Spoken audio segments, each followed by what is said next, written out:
بسم الله الرحمن الرحيم. الحمد لله الذي زين سماء الدنيا بالشمس والقمر محمد وعلي خير البشر وبالنجوم الباهرة من آلهما 11 صلوات الله عليهم ما لاح نجم وظهر ولعنة الله على من تولى عنهم وكفر. أما بعد، فقال الله تبارك وتعالى في كتابه المبين: بسم الله الرحمن الرحيم لا تلقوا بأيديكم إلى التهلكة. عزیزان محترم، ایک سوال جو عام طور پہ ان ایام میں اٹھتا ہے وہ یہ کہ 7ویں مولا نے یا 8ویں مولا نے یا باقی دیگر ائمہ نے، کیونکہ جتنے بھی ہمارے ائمہ ہیں روایت کے مطابق ما منا الا مقتول او مسموم، تو یا ان کو قتل کیا گیا یا ان کو زہر دیا گیا. جن کو قتل کیا گیا اس میں بھی بعض موارد پہ یہی سوال اٹھتا ہے، اور جن کو زہر دیا گیا وہاں پر بھی بعض جگہوں پر یہ سوال اٹھتا ہے کہ کیوں امام نے علم کے ہوتے ہوئے اس کھجور کو، اس انگور کو، اس انار کو یا ہر وہ چیز کے جس میں مولا کو زہر دیا گیا تھا، علم تھا تو پھر کیوں کھایا؟ اب قبل اس کے کہ ہم لوگ اس مطلب کو بیان کریں، سوال کا جواب دیں، چند باتیں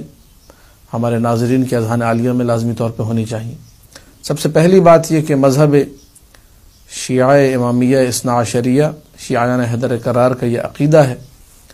کہ امام علم غیب اتنا جانتا ہے جتنا اللہ نے دیا ہے،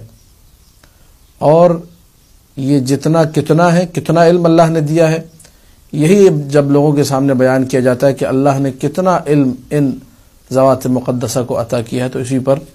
لوگ حیران و پریشان رہ جاتے ہیں، عقل انسانی دنگ رہ جاتی ہے، اور بعض ناسمجھ اور نادان لوگ فوراً غلو کا فتویٰ لگا دیتے ہیں کہ یہ غلو ہو گیا، جبکہ ہمارے عقیدے کے مطابق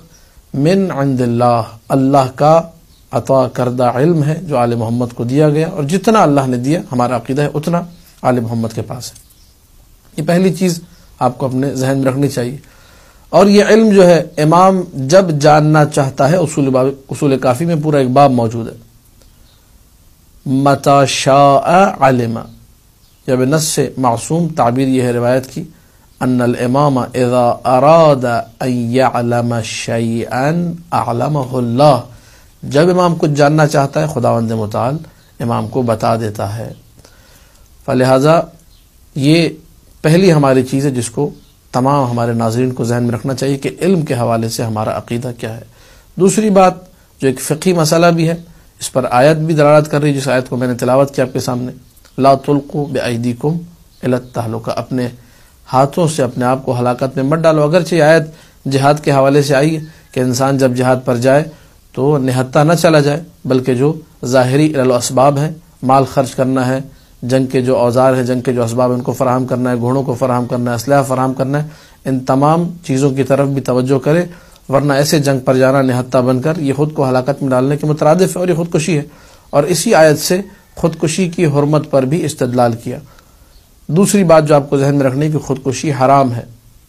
مولا امام جعفر صادق علیہ الصلوۃ والسلام کا فرمان اقدس موجود ہے، کتاب قابل الاعمال، شیخ صدوق علیہ الرحمہ کی کتاب ہے، اس میں مولا فرماتے ہیں: من قتل نفسه متعمدا فهو في نار جہنم خالدا فيها، جس نے اپنے آپ کو قتل کیا جان بوجھ کر عمدن، تو یہ انسان ہمیشہ جہنم کی آگ میں جلے گا. انتحار، خودکشی، قتل نفس، اپنے آپ کو مارنا، یہ شرعاً حرام ہے، اور اس کی جزا جو ہے نص سے معصوم کے مطابق وہ جہنم ہے. یہ دو باتیں جب ہمارے ذہن میں آ گئی، اب چلتے ہیں تیسری بات کی طرف، جو کہ سوال کی صورت میں آپ کے سامنے پیش کی جائے گی کہ کیا امام معصوم نے خودکشی کی یا نہیں. پہلا سوال یہ، تو خودکشی کا جو شبہ اور شائبہ ہوتا ہے وہ ہر جگہ پر نہیں ہے. میں آپ کی خدمت میں پہلے ہی عرض کر دوں، بہت سارے مقامات ایسے ہمارے پاس ائمہ ہی کی زندگی میں معصومین کے اگر حالات کا مطالعہ کیا جائے جہاں پہ خودکشی کا سوال آ ہی نہیں سکتا. مثلا امام رضا علیہ السلام کا قضیہ ہے، مثلا 7ویں مولا باب الحوائج امام موسیٰ کاظم علیہ السلام کا قضیہ ہے. اس کو اگر آپ مد نظر رکھیں تو آپ کو پتہ چلے گا یہاں خودکشی نہیں ہے، بلکہ زبردستی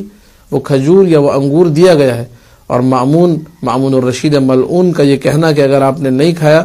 تو میں آپ کو مار دوں گا، جان سے قتل کر دوں گا میں،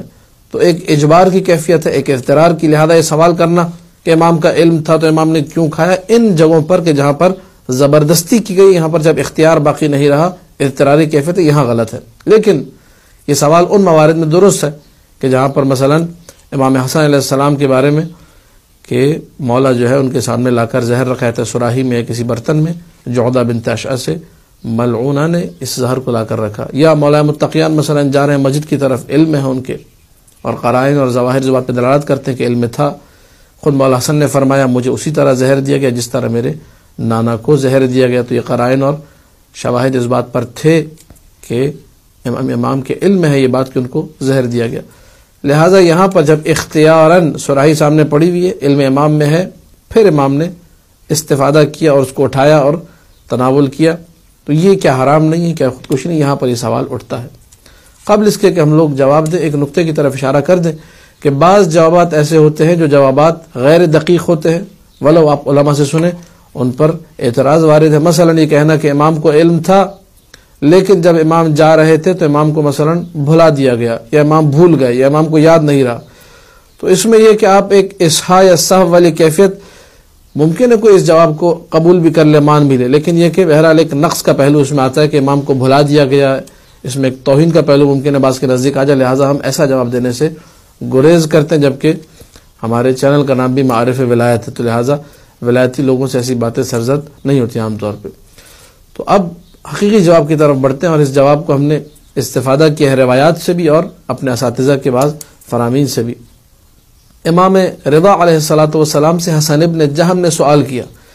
کہ مولا متقیان جب 19ویں کی رات کو چلے اپنے گھر سے مسجد کی طرف تو کیا ان کے علم میں تھا یا نہیں تھا یہ ساری کی ساری باتیں؟ تو امام نے کہا ہاں، جواب سنیے کہ اصول کافی میں جواب موجود ہے، بالکل میرے جد کے علم میں تھا، لیکن انہوں نے اپنے اختیار سے تقدیر الہی کو جاری ہونے دیا۔ اس جملے کو اپنے ذہن میں رکھیے گا کہ امام نے اختیار کیا تقدیر الہی کو۔ اب توجہ فرمائیے گا، خودکشی کیوں حرام ہے؟ یہ وہ جملے ہیں جو کسی روایت کے نہیں ہیں لیکن روایات سے ماخوذ ہیں، اور یہ میں نے استفادہ کیا ان جملوں کو اپنے استاد علامہ محترم علامہ طالب جوہری صاحب سے، جن کی خدمت میں ہم نے 3 سال اصول کافی پڑھی اور دیگر کتب میں بھی ان سے استفادہ کیا، ادبیات عرب وغیرہ کی۔ تو ان سے جب ہم نے سوال کیا تو ان کی تعبیرات یہ تھیں کہ خودکشی اس لیے حرام ہے کہ ہم میں سے کوئی بھی یہ بات نہیں جانتا کہ ہماری موت کب واقع ہونی ہے۔ میں نہیں جانتا، آپ نہیں جانتے آپ کی موت کب واقع ہوگی، کہ اللہ نے ہماری موت کسی ایکسیڈنٹ میں لکھی ہے، بستر پہ لکھی ہے، طبعی موت ہے، شہادت کی موت ہے، نہیں معلوم۔ لہٰذا ہم میں سے جب بھی کوئی خودکشی کا اقدام کرتا ہے تو ہم لوگ امر الہی جو کہ موت ہے، اس موت کو اللہ نے معین کیا ہے، امر الہی کے سامنے ہم لوگ جسارت کرتے ہیں، ہمیں امر معلوم نہیں ہے خدا نے موت کیسے لکھی ہے، اور اپنی زندگی کا جب خاتمہ کرتے ہیں اپنی کن پٹی پر پسٹل رکھ کے یا اپنے گلے پر خنجر چلا کے مثلا، تو یہ امر الہی کے مقابلے میں جسارت ہے۔ اور اللہ نے چونکہ، اب ان 2 باتوں کو آپ لوگ اپنے ذہن میں لے آئیے۔ نمبر 1، خدا نے جتنا علم امام کو دیا وہ علم امام کے پاس موجود ہے، اللہ نے جتنا علم امام کو دیا اس علم میں یہ بات بھی دی جو قرائن اور روایت سے ظاہر ہوا ہمارے سامنے کہ اے میرے معصوم بندے، تمہاری موت میں نے اس طریقے سے لکھی ہے۔ تو امام علیہ السلام جب مسجد کی طرف جا رہے ہیں، یا مولا جب وہ کھجور یا انگور یا انار جو بھی چیز ہے جس میں زہر رکھا گیا ہے، جب اس کو اٹھا کر کھا رہے ہیں تو امام جسارت نہیں کر رہے، امام امر الہی کی اطاعت کر رہے۔ اور یہی جملہ امام رضا علیہ السلام نے فرمایا کہ اپنے اختیار سے تقدیر الہی کو جاری ہونے دیا، تقدیر الہی کو اختیار کیا۔ فلذا امام معصوم جب وہ کھجور یا انگور یا انار اٹھا کر اپنے دہن مبارک میں رکھتا ہے تو امام اطاعت کرتا ہے۔ میں اور آپ جب خودکشی کرتے ہیں تو ہم لوگ جسارت کرتے ہیں، لہذا ہماری خودکشی حرام ہے، اور امام کے لیے تعبیر استعمال ہونی ہی نہیں چاہیے کہ امام نے خودکشی کی، بلکہ آپ کو یہ کہنا چاہیے کہ امام اللہ کا وہ مطیع بندہ ہے، بلکہ امام کی فضیلت ہے یہ کہ علم ہونے کے باوجود امام نے اطاعت کے اس مرحلے کو انجام دیا، اور ایسی اطاعت کی کہ جس کی نظیر ہمیں تاریخ میں نہیں ملتی۔ اللہ کے وہ مطیع بندے ہیں جو اطاعت بھی کریں تو فضیلت کے پہلو ہمارے سامنے آ جایا کرتے ہیں۔ باتیں کرنے کو بہت ہیں، سخنہائے گفتنی بے حد ہے، لیکن یہ کہ چونکہ کلپ شارٹ ہوتا ہے اور اس حد تک میں گفتگو پر اکتفا کروں گا۔ دعائے خداوند متعال سے معصومین علیہم السلام کی معرفت ہم حاصل کرنے کی توفیق عطا کرے۔ وآخر دعوانا ان الحمد للہ رب العالمین۔